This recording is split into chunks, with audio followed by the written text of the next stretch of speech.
پس از اینکه رومیان آیین مهر را به اروپا بردند، مهر به میترا و آیین مهری به میترائیسم تبدیل شد. چنان که گفته شد، پس از استقرار مسیحیت در روم، چون تولد عیسی مسیح ثبت نشده بود، کلیسا تولد خورشید یعنی اول زمستان را به نام تولد عیسی مسیح ثبت کرد و کریسمس نامید. اما چرا این دو جشن با اختلاف چند روز از هم برگزار می شوند؟ در گذشته ماه‌های سال 30 روزه بوده است. پس از آنکه بعضی از ماه‌ها به شکل 31 روزه در آمدند، تقویم تغییر کرد. جشن‌های ایرانی 2 وجه دارند: جشن‌های نجومی و جشن‌های غیر نجومی.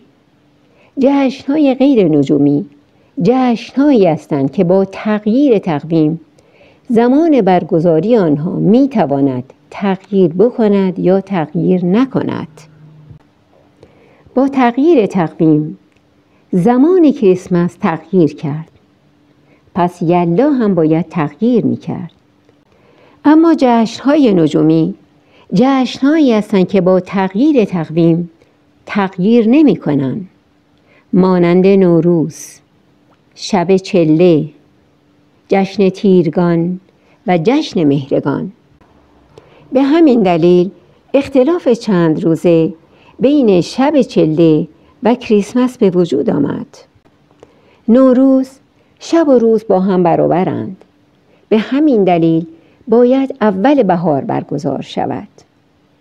شب چله بلندترین شب سال است، پس باید همیشه اول زمستان برگزار شود.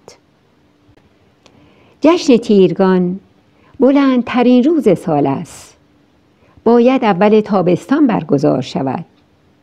و در جشن مهرگان شب و روز با هم برابرند، باید اول پاییز برگزار شود.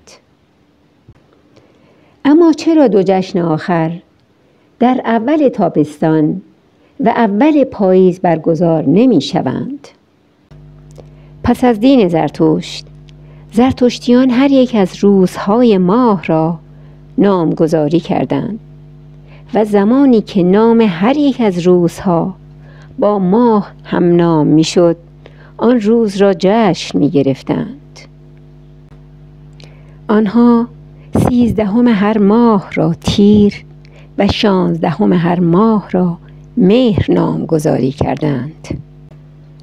به این طریق جشن تیرگان از اول ماه تیر به 13 تیر و جشن مهرگان از اول ماه مهر به 16 مهر منتقل شد و تا کنون این رسم بر جای مانده است. اما چرا شب چله که پیش از دین زرتشت بزرگترین جشن ایرانیان به شمار می رفته و همه جا تعطیل عمومی بود، به مرور کمرنگ شد و اکنون در رابطه با 13 روز تعطیلی نوروز حتی 1 روز تعطیل نیست؟